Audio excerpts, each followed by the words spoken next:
Boa noite, meus irmãos.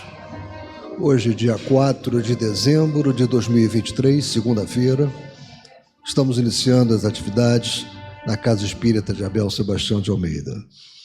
Como sempre o fazemos, rogando a Deus, nosso Pai de infinito amor e misericórdia, a Jesus, nosso querido e amoroso Mestre, amigo incondicional de nossas almas, e a Maria de Nazaré, nossa Mãe Santíssima, que nos envolvam no manto de paz e de amor, que a nossa psicosfera esteja preparada para todos os trabalhos que se desenvolverão na noite de hoje. Então, meus irmãos, não vamos perder muito tempo agora. Eu gostaria de solicitar a nossa querida Andréia Valente que faça a leitura da nossa página preparatória. Boa noite, meus irmãos.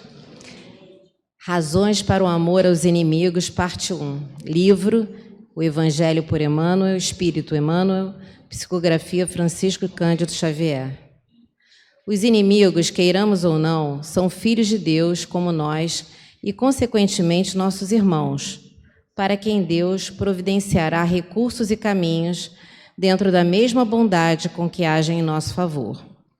Temos muito a dever aos amigos pelos estímulos com que nos asseguram êxito na vida, mas não podemos esquecer que devemos bastante aos nossos inimigos pelas oportunidades que nos proporcionam no sentido de retificarmos os próprios erros. O adversário é mais propriamente aquele que sulca a nossa alma, a feição do lavrador que cava na terra a fim de que produzamos na seara do bem. O amor pelos inimigos dar-nos-á excelentes recursos contra o desajuste circulatório, a neurose, a loucura ou a úlcera gástrica, sempre que estejamos em tarefa no corpo físico. Orando em benefício dos que nos ferem, evitamos maiores perturbações em torno de nós mesmos. Uma atitude respeitosa para com os adversários nunca nos rouba tempo ao serviço.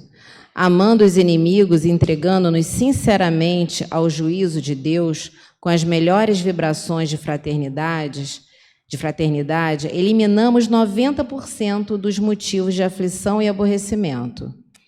Abençoando em silêncio os que nos criticam ou golpeiam, protegemos com mais segurança os interesses do trabalho que a providência divina nos concedeu. A serenidade e o apreço para com os inimigos são os melhores antídotos para que as preocupações com eles não nos destruam. O amor pelos inimigos não nos rouba a paz da consciência, na hipótese de serem malfeitores confessos. Porque quando Jesus nos diz, ide e reconciliai-vos com o adversário, ele nos ensina a fazer paz em nossas relações, como não é justo privar de tranquilidade uma criança ou um doente. Mas, em trecho algum do Evangelho, Jesus nos recomenda cooperar com eles. Terminou? Muito interessante, né, essa página, porque é tão difícil, né, a gente amar os nossos inimigos.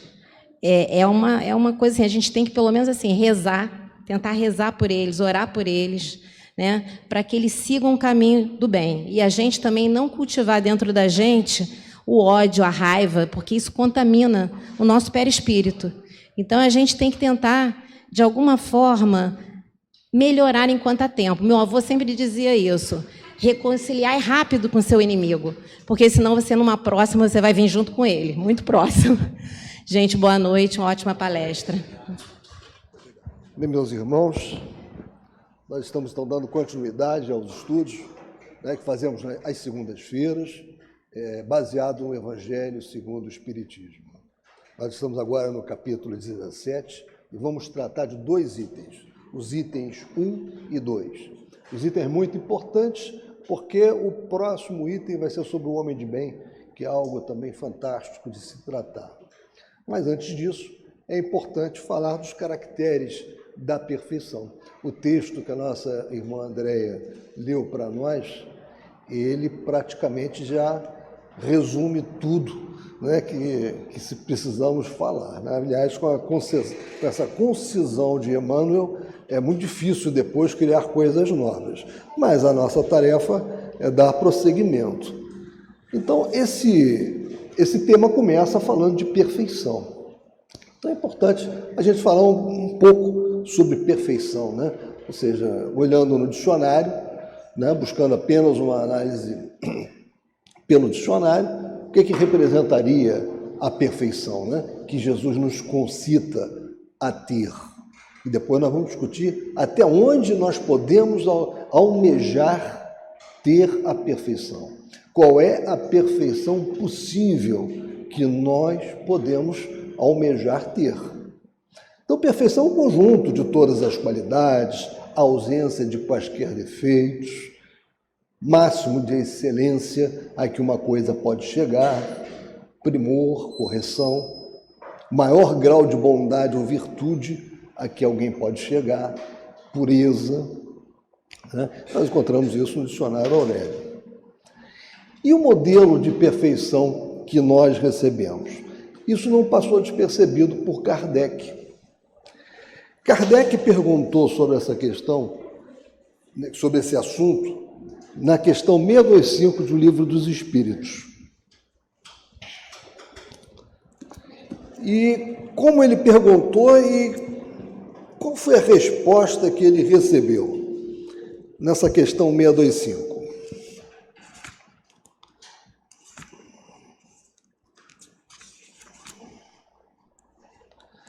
Pergunta Kardec: qual o tipo mais perfeito que Deus tem oferecido ao homem para lhe servir de guia e modelo? A resposta, ela veio simples e objetiva: Jesus. Ou seja, o nosso modelo é Jesus. E continua aqui uma explicação. Para o homem, Jesus constitui o tipo da perfeição moral a que a humanidade pode aspirar na Terra. Deus nos oferece como o mais perfeito modelo, e a doutrina que ensinou é a expressão mais pura da lei do Senhor, porque sendo Ele o mais puro de quantos têm aparecido na Terra, o Espírito Divino o animava. Quanto aos que, pretendendo instruir o homem na lei de Deus, o têm transviado, ensinando-lhe falsos princípios, isso aconteceu por haverem deixado que os dominassem sentimentos demasiado terrenos e por terem confundido as leis que regulam as condições da vida da alma com as que regem a vida do corpo. Muitos hão apresentado como leis divinas simples leis humanas, estatuídas para servir às paixões e dominar os homens. Qual é o tipo mais perfeito que Deus tem oferecido ao homem? Jesus. Ou seja, e o código ético-moral que Jesus nos trouxe, que está no Evangelho, eu sempre digo isso aqui, esse é o código universal. Ele não é universal porque ele se aplica à Terra, aplica a todos os países que estão, né, no globo terrestre, não. Esse é um código de conduta universal. Quando nós migrarmos para um outro planeta, em função do progresso ao qual todos estamos inelutavelmente ligados, esse será o código que nós deveremos cumprir. Esse será o nosso código de conduta. O código ético é um código cósmico. Foi esse que Jesus nos entregou. Então, aí está o nosso modelo de perfeição. É um modelo possível. Quando a gente fala de perfeição, pensa sempre em Deus, né? Então, eu fiz uma pequena digressão aqui, porque nós não podemos confundir essa perfeição possível para nós com a perfeição divina. Não é essa. Deus é único. Então, a nossa perfeição nunca será igual à perfeição divina. Então, só lembrando, né, no Livro dos Espíritos, na questão 13, Kardec pergunta: que é Deus? Então, Deus é eterno, é imutável, imaterial, único, todo-poderoso, soberanamente justo e bom. nada pode alcançá-lo. Ele é único. E entrando agora especificamente no nosso capítulo, ele começa com Mateus. A redação de Mateus, capítulo 5, versículos 44, 46 a 48. Amai os vossos inimigos. Olha que dificuldade, né? Esse é um capítulo bem difícil. É difícil de falar e é muito mais difícil de aplicar. Ele é difícil de falar porque ele é muito difícil dado o nosso atual estágio evolutivo. Então vejam, amai os vossos inimigos, fazei o bem aos que vos odeiam e orai pelos que vos perseguem e caluniam. Porque se somente amardes os que vos amam, que recompensa tereis disso? Não fazem assim também os publicanos? Né? Os publicanos nós já vimos aqui, né? São aqueles que, na antiga Roma, eles arrematavam as taxas públicas, eles eram encarregados do recolhimento dos impostos, das rendas, de toda a natureza, seja na própria Roma, seja em outras partes do Império. E os judeus, particularmente eles, detestavam os publicanos. Então, diz Jesus, não fazem assim também os publicanos? Se unicamente saudardes os vossos irmãos, que fazeis com isso mais do que os outros? Não fazem mesmo os pagãos? Sede, pois, vós outros, perfeitos como perfeito é o vosso Pai Celestial.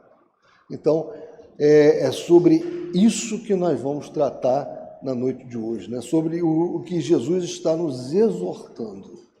Amai os vossos inimigos, fazei o bem aos que vos odeiam e orai pelos que vos perseguem e caluniam. Não dá para falar sobre isso e não falarmos da lei de amor, né?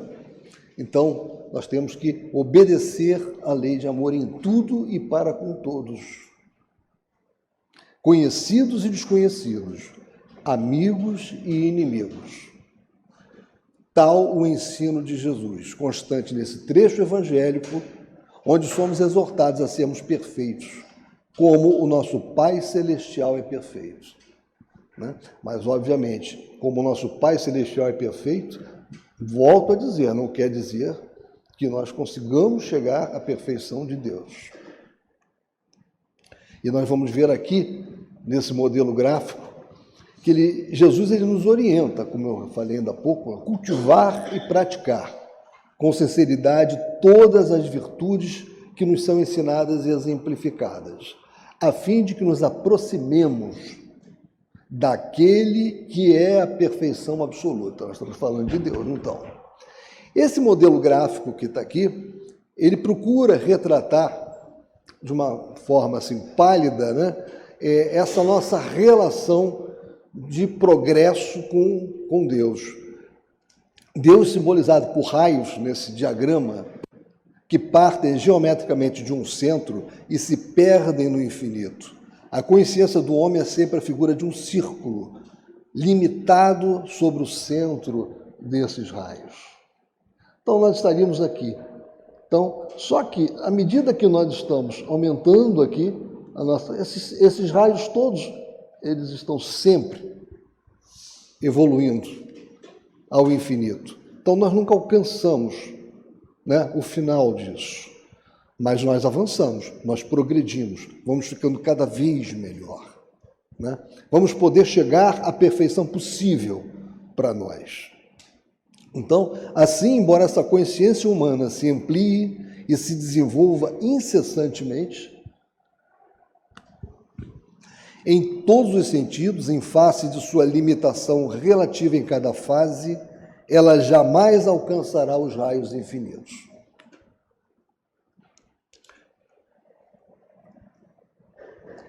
Pois que Deus possui a perfeição infinita em todas as coisas. Esta proposição, sede perfeitos, como perfeito é o vosso Pai Celestial, tomada ao pé da letra, pressuporia a possibilidade de atingir-se a perfeição absoluta. Se a criatura fosse dado ser tão perfeita quanto o Criador, tornar-se-ia ela igual a este, o que é inadmissível. Mas os homens a quem Jesus falava não compreenderiam essa nuance, pelo que ele se limitou a lhes apresentar um modelo e a dizer-lhes que se esforçassem por alcançá-lo. Então é assim que nós devemos entender isso. O sede perfeitos como vosso Pai Celestial o é. O modelo é Ele. O caminho, Ele nos mostrou, Ele nos entregou pelo Evangelho.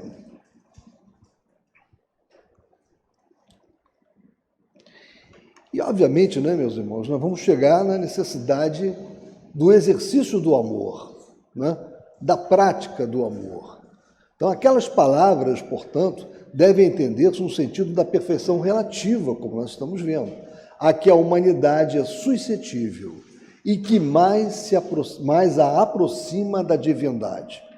Em que consiste essa perfeição? Jesus o diz: em amarmos os nossos inimigos, em fazermos o bem aos que nos odeiam, em orarmos pelos que nos perseguem. Mostra ele desse modo que a essência da perfeição é a caridade, na sua mais ampla acepção, porque implica a prática de todas as outras virtudes. Então nós não podemos almejar seguir essa orientação de Jesus se nós não trilharmos pelo caminho da caridade. E a caridade é o amor em movimento, é o amor em ação. Caridade é igual a ajuda mais amor. Né? Então aqui eu trouxe para vocês uma pintura, né, em que mostra o que eu imagino, de onde eu tirei, não tinha uma referência do que era, mas lembra o samaritano. Não é? O samaritano encontrando aquele que estava no chão, com chagas, né, machucado, e que duas outras pessoas já tinham passado por ele, olhado para ele e seguido em frente. Um homem da lei, um homem religioso, e seguiram. E o samaritano parou e não quis saber quem é aquele homem. Se pode ser um inimigo, se não pode, se é alguém que o caluniou em algum momento ou não, ele viu que era alguém que precisava de ajuda. E ele o ajudou. Não é? Colocou óleo sobre o seu machucado, levou a uma estalagem, pagou, né, para que ele lá ficasse durante algum tempo. Ou seja, foi o próximo. Ele agiu em benefício do próximo. E é assim que Jesus nos mostrou como fazer a caridade. E isso é tão importante que a parábola do bom samaritano, eu já tive a oportunidade de dizer aqui, é a única parábola que ela é programática. Jesus disse como fazer. Tão importante que era, que ele falou: agora, como faz a caridade? Está em dúvida? Então, é assim, eu vou mostrar. Então, é assim que nós vamos conseguir essa perfeição relativa, através da prática da caridade. E é o caminho para alcançarmos a meta de Jesus. Sede perfeitos, como perfeito é o vosso Pai. Não é? Então, para conseguirmos alcançar a meta estabelecida por Jesus, temos hoje o Espiritismo. A revelação nova, a revelação da revelação. É um novo transbordamento da bondade de Deus para com os homens, como luz brilhante que nos guiará os passos rumo ao seio infinito do Pai, dando-nos a compreensão nítida das palavras evangélicas e facultando-nos, em consequência, atingir a meta que nos é proposta. A meta que nos é proposta é uma meta muitíssimo difícil. Amar os nossos inimigos. Não é? Saber esquecer o mal que nos fazem. Retribuirmos o mal com o bem. Não quer dizer que tenhamos que compartilhar do pensamento dos inimigos. Simplesmente devemos oferecer em contrapartida o amor e não a dor, o que é muito comum. Não é? É muito comum dizer que para os meus amigos tudo, meus inimigos a lei. né? Então, isso já mostra o nosso espírito agressivo, aguerrido, de enfrentamento, e é exatamente isso que Jesus nos diz: este não é o caminho. E o Espiritismo chegou para nos mostrar que nós temos incontáveis vidas. Ele veio nos mostrar porque sofremos. Ele veio nos mostrar e nos explicar os relacionamentos difíceis. E que muitas e muitas das vezes eles não surgem nesta encarnação, surgem em diversas outras encarnações passadas, onde nós não soubemos tratar os relacionamentos errados, difíceis. Mantivemos ódios, machucamos, né, pessoas porque fomos machucados, levamos rancores para o plano espiritual. Rancores esses que não acabam, porque a vida não acaba com a morte do corpo físico. A doutrina espírita nos esclareceu isso. Nos esclareceu dizendo: você vai levar para a espiritualidade os problemas que você está gerando e alimentando agora. Lá elas continuarão, os problemas continuarão. E você vai retornar em outro corpo. O seu inimigo vai retornar também. E vocês vão continuar um ódio que só vai dilacerar a qualidade de vocês.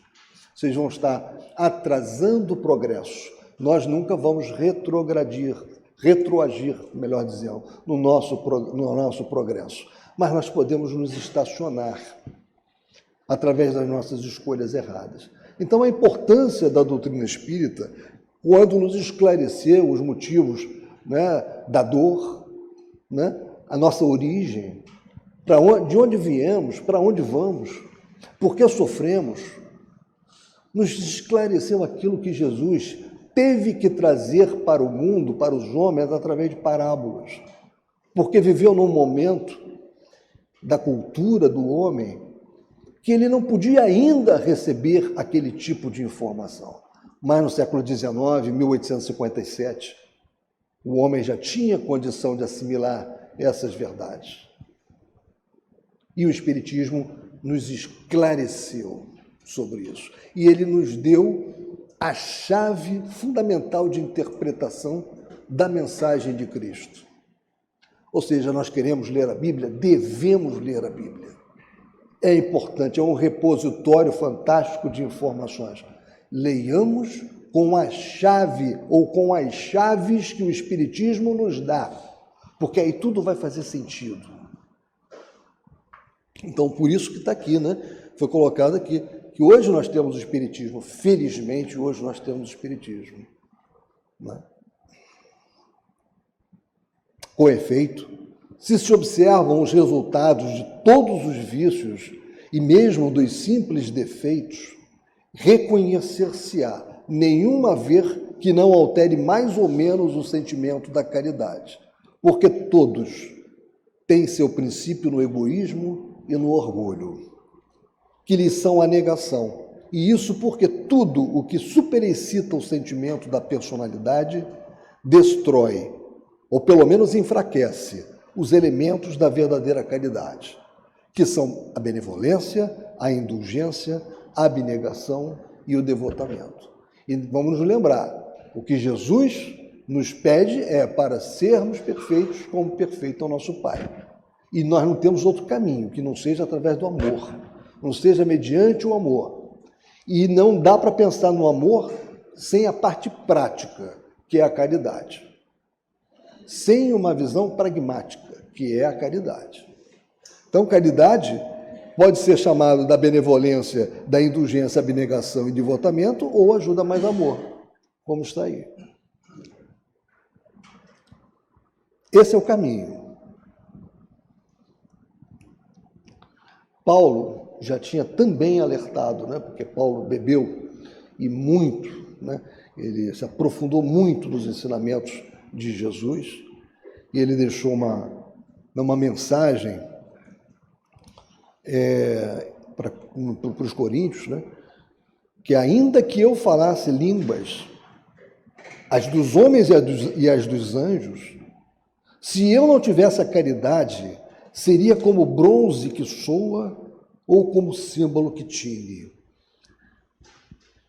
Nós temos, Paulo, ele é um repositório de informações, assim como nós temos uma obra dessa aqui para outras mensagens de apóstolos, Emmanuel.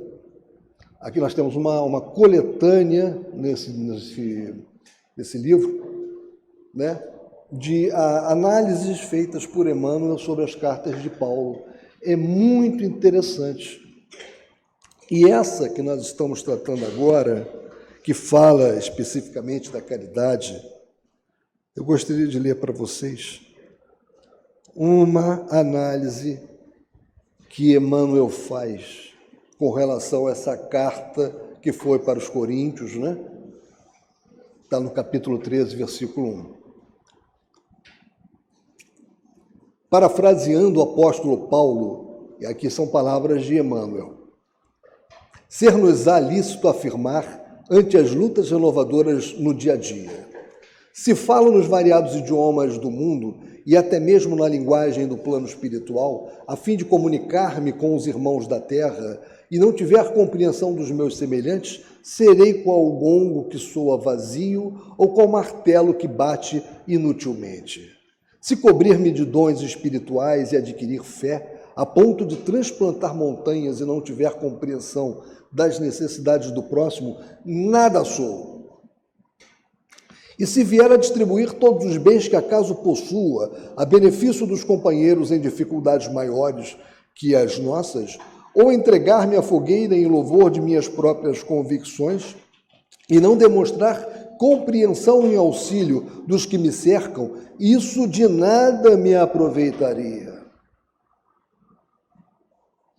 A compreensão é tolerante, prestimosa, não sente inveja, não se precipita e não se ensoberbece em coisa alguma. Não se desvaira em ambição, não se apaixona pelos interesses próprios, não se irrita nem suspeita mal. Tudo suporta, crê no bem, espera o melhor e sofre sem reclamar. Não se regozija com a injustiça, e sim procura ser útil em espírito e verdade. De todas as virtudes, permanecem por maiores a fé, a esperança e a caridade. E a caridade, evidentemente, é a maior de todas. Entretanto, urge observar que se fora da caridade não há salvação, sem compreensão a caridade falha sempre em seus propósitos, sem completar-se para ninguém. E ele continua fazendo uma análise muito interessante. Aliás, Emmanuel dispensa, né, as nossas, né, apresentações, né, dado a profundidade de tudo que ele nos ensina, de tudo que ele fala. Então, essa obra é uma obra de cabeceira, uma obra muito interessante para quem quer se aprofundar no Evangelho, para quem quer conhecer melhor as obras de Paulo. Eu nem sei se nós temos na nossa livraria, mas talvez tenhamos na nossa biblioteca. Vale a pena. E já que nós estamos falando em caridade, que esse é o único caminho para o que Jesus nos exortou, sermos perfeitos, como perfeito é nosso Pai Celestial, como é que nós podemos fazer a caridade? Veja só quantas formas, e talvez alguns aqui ainda vão me informar outras tantas, que eu esqueci de colocar. Pela prece intercessória. É uma forma. Normalmente, como é que nós quando paramos para orar, eu estou falando normalmente, obviamente, tá? A gente pensa primeiro nos nossos problemas, não é verdade? Né? Normalmente, aqueles que não pensam primeiro nos seus próprios problemas é a mãe, quando está com um filho doente, não é? Normalmente ela sempre está pensando na sua prole primeiro. Mas, via de regra, nós oramos pedindo para nós, ajuda para nós. Mas isso não é caridade. Agora, quantas pessoas nós conhecemos e que precisam de uma prece intercessória? É por isso que aqui na nossa casa nós sempre fazemos, seja qual for o dia que estivermos aqui reunidos, né, nós temos um espaço para essa prece intercessória, para esta mentalização. em benefício daqueles que precisam. E todos nós conhecemos alguém que precisa. Todos nós. A nossa família, seja um amigo, seja um irmão, né, no nosso trabalho. E, analisando o que Jesus nos preconizou, também os inimigos, para que eles mudem, para que eles se acalmem, para que eles modifiquem uma determinada forma errada de analisar um fato que está nos prejudicando. Essa é a melhor forma de resolver com eles o assunto, e não desejar a eles o mal. Então, meus irmãos, sempre que estamos juntos aqui, a prece intercessória deve e precisa ser feita. É caridade. Ouvindo. Quantas vezes o nosso irmão, um parente, alguém que está ao nosso lado, só precisa que nós ouçamos. Essa é a forma de fazer a caridade. É ouvir o problema. Se for necessário e se possível, dar uma opinião. Falando também, levando a palavra, uma palavra de amor, uma palavra de compreensão, uma palavra que sustente e ampare alguém que esteja mal, né, desequilibrado. Calando. Como é difícil nós nos calarmos. Como é difícil. Veja, fazer a caridade não é fácil. Não é fácil, mas ela é necessária, indispensável para o nosso progresso. Participando de atividades voltadas para o atendimento aos mais necessitados, com alimentos, roupas, remédios, etc. É um rol, né, enorme de possibilidades. Contribuindo financeiramente para apoio a projetos de trabalho caritativo. E alguém tem mais alguma ideia? Porque com certeza há outras formas ainda de se fazer a caridade. Essas são apenas algumas formas de nós fazermos a caridade. Mas nós temos que estar sempre pensando nisso, antenados com essa necessidade. Porque, como eu sempre digo, e eu repito, na verdade, estou repetindo palavras de André Luiz, se alguém precisa de ti, também precisas de alguém. Dar será sempre a melhor forma de receber. Então, meus irmãos, estejamos atentos à necessidade das pessoas.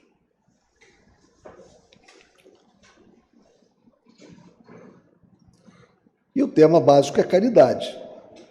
Então, caridade não é tão somente a divina virtude, é também o sistema contábil do universo. Novamente, nós estamos nos valendo de Emmanuel.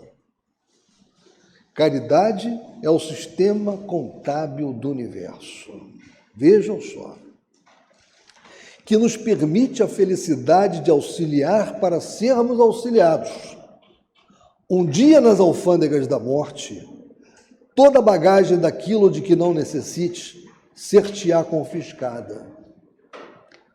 Entretanto, as leis divinas determinarão recolhas com avultados juros de alegria tudo o que destes do que és, do que fazes, do que sabes e do que tens em socorro dos outros, transfigurando-te as concessões em valores eternos da alma, que te assegurarão amplos recursos aquisitivos no plano espiritual. Então, vejam como Emmanuel coloca essa questão, né? Juros, nós vamos recolher juros de alegria, de tudo que dermos do que somos, do que sabemos, do que temos em socorro dos outros. Então, vejam, ele ali já disse uma série, ele sintetizou, ele fez uma categorização de coisas que nós podemos fazer na prática da caridade. Dermos do que somos, dar de nós a nossa atenção, o nosso tempo, o nosso carinho, a nossa dedicação. É isso que ele está falando aqui, do que ele diz que destes do que és. É muito fácil eu pegar um dinheiro no meu bolso e dar o dinheiro, eu não estou dando o que sou. Agora, dar o que sou, fazer visitas periódicas a alguém enfermo, dar um pouco do meu tempo para ler para alguém que está precisando, para na Esplebe, por exemplo, eu dar um pouco do meu tempo para ler livros espíritas que serão divulgados para pessoas com dificuldades visuais. Isso é só uma pálida ideia de tantas coisas que nós podemos dar de nós. E isso tem muito valor. Muito mais valor do que darmos aquilo que nos sobra, né? Não é que dar aquilo que nos sobra não seja importante, não deva ser feito, mas quando nós damos aquilo que é de nós, isso tem muito mais valor. Nós encontramos isso no Livro da Esperança, né? Como eu disse, foi ditado por Emmanuel a Francisco Xavier. Então, o amor ao próximo, levado até ao amor dos inimigos, não podendo se aliar com nenhum defeito contrário à caridade. E quais são os defeitos contrários à caridade? O egoísmo e o orgulho. É sempre, portanto, indício de maior ou menor superioridade moral, donde decorre que o grau da perfeição está na razão direta da sua extensão. Foi por isso que Jesus, depois de haver dado a seus discípulos as regras da caridade, no que tem de mais sublime, lhes disse: sede perfeitos, como perfeito é vosso Pai Celestial. E como eu disse, isto é tão importante, a questão da caridade, para a exortação que ele fez, que ele foi programático ao dizer como fazer a caridade. Então, quem não souber como fazer a caridade, é pegar a parábola do bom samaritano e mostrar. Aqui Jesus disse como fazer a caridade. Mas isso tudo que nós estamos dizendo, essa necessidade de praticar a caridade, de dar de nós, isso envolve uma constante renovação mental. Esse deve ser o nosso objetivo permanente. A renovação mental. É fácil? Não. É dificílimo essa renovação mental, mas ela é extremamente necessária. E o que é que ela envolve, né? A busca da perfeição, que é o que nós queremos, fomos exortados por Jesus em diversas oportunidades. Ela é uma incessante construção, né? E essa construção implica nisso, na renovação mental, que nós chamamos aqui de RM, né? Então, a renovação mental é a aquisição de quê? De novos valores intelectuais e emocionais que impeçam, caia o espírito numa rotina estagnante. A evolução é o princípio central da lei de Deus. Tudo no universo modifica-se ao longo do tempo. Então, nós estamos vendo o seguinte: como é que se dará essa renovação mental? Através do desenvolvimento intelectivo, das nossas faculdades mentais, né, do nosso conhecimento, e através da caridade, do exercício prático do amor, porque a caridade é o exercício prático do amor. E isso vai envolver para nós o tempo todo escolhas. Foi por isso que nós colocamos aqui em cima, todas as escolhas têm perda. Quem não estiver preparado para perder o irrelevante, não estará apto para conquistar o fundamental. Então, o tempo todo na nossa vida, nós teremos essa opção. Nos dedicarmos, por exemplo, a um trabalho na caridade, ou irmos para uma viagem, ou irmos para um almoço, ou fazermos alguma coisa. Então, nós sempre teremos que escolher. Não é que nós vamos deixar a nossa vida social e sermos reclusos. O Espiritismo não pede isso de nós. O Espiritismo, ele pede de nós equilíbrio, sensatez, uma distribuição equânime das nossas energias, né? E não que nós façamos apenas uma determinada coisa. Tanto que, ainda nesse capítulo 17, só que mais à frente, existe uma frase também muito famosa de Kardec, que está aqui: reconhece-se o verdadeiro espírita pela sua transformação moral e pelos esforços que faz para domar suas más inclinações. Isso nos leva à renovação mental. É trabalho diário. né? Nós temos que nos esforçar diariamente para isso. Bom, isso aqui, a questão da renovação mental, ela é muito importante, porque nós todos temos algo que precisa ser aparado, algo que precisa ser melhorado, para não dizer muitas coisas que precisam ser melhoradas, né? E nós precisamos fazer um autoaprimoramento contínuo. Eu coloquei aqui uma série de itens que Carlos Toledo Rizzini, autor dessa obra, é uma obra já que tem algum tempo, normalmente muito citada aqui na nossa casa, né? Evolução para o Terceiro Milênio. Toledo Rizzini, ele era médico, psiquiatra, biólogo, ou seja, um homem de ciência. Escreveu um livro, inclusive, de psicologia, envolvendo o espiritismo também, conexões de psicologia com o espiritismo.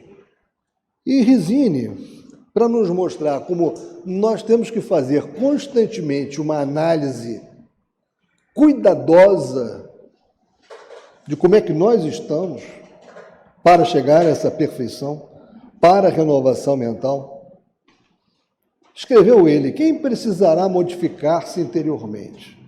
De imediato, diz ele, todo aquele que... Aí vejam só o elenco, ele está ali fazendo quase que um roteiro de anamnese para nós, né? Se sinta infeliz, se julgue pouco estimado ou rejeitado, não trabalhe bem, se afaste dos outros, se irrite ou deprima com frequência, pense em prazeres excessivos, só trabalhe por dinheiro ou projeção social. Pense primeiro em si mesmo, precise falar ou discutir horas seguidas, não suporte ser criticado ou contestado, se considere superior ou inferior aos outros. Opa, nenhum de nós tem isso. Queira mandar sempre, não conhecemos ninguém. Tema ser dominado, não tolere ficar só, padeça de fobias ou inibições. Use o próximo como objeto para satisfazer desejos ou conseguir vantagens.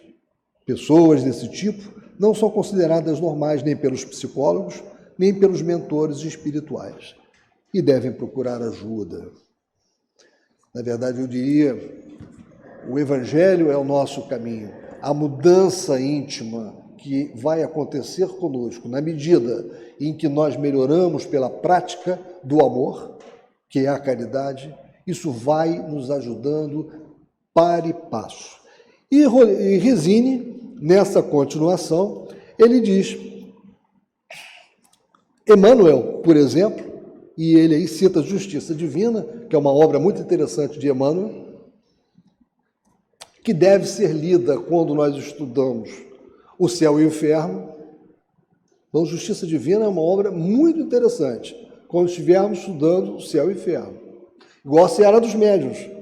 Estudando o livro dos médiuns, Seara dos Médiuns ao lado. Não é?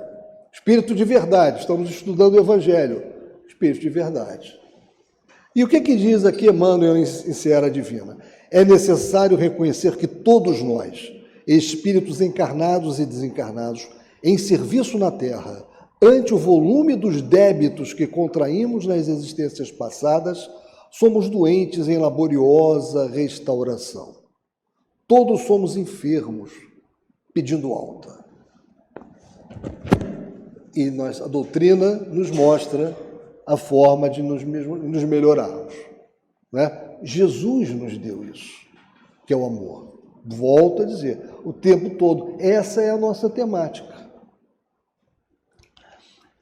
Ainda Rizzini, ele diz aqui, a grande maioria dos encarnados não se dá conta do que acaba de ser dito e nem sequer admite considerar a questão.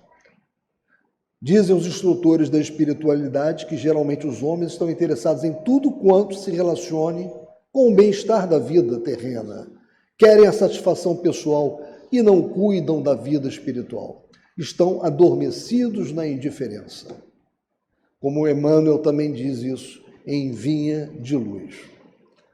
Mais adiante, para não ficar enfadonho demais, ele diz: ninguém poderá deixar de enfrentar o problema do autoaprimoramento, agora ou no futuro, neste ou noutro mundo. É a lei do Senhor do Universo.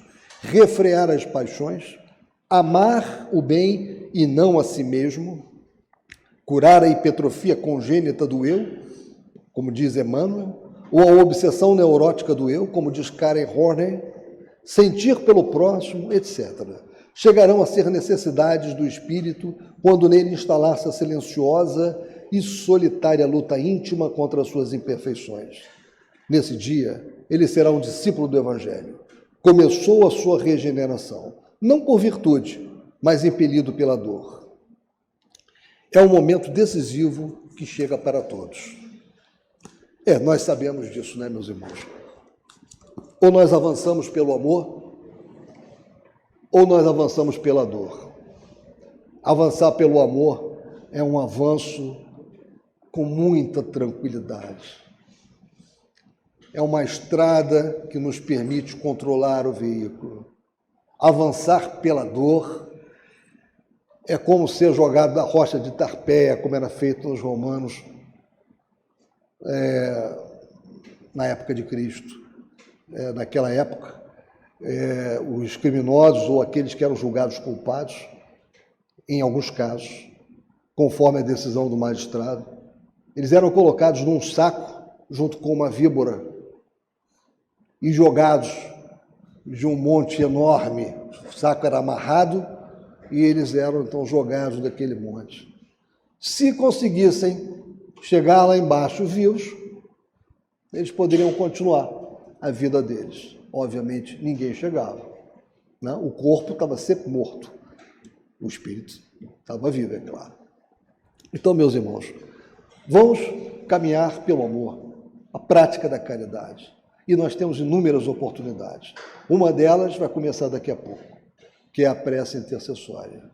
Vamos nos lembrar daqueles que tanto estão precisando.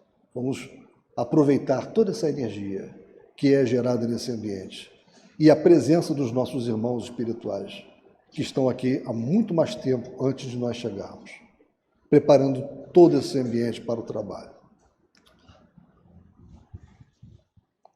Muito obrigado, meus irmãos, pela atenção.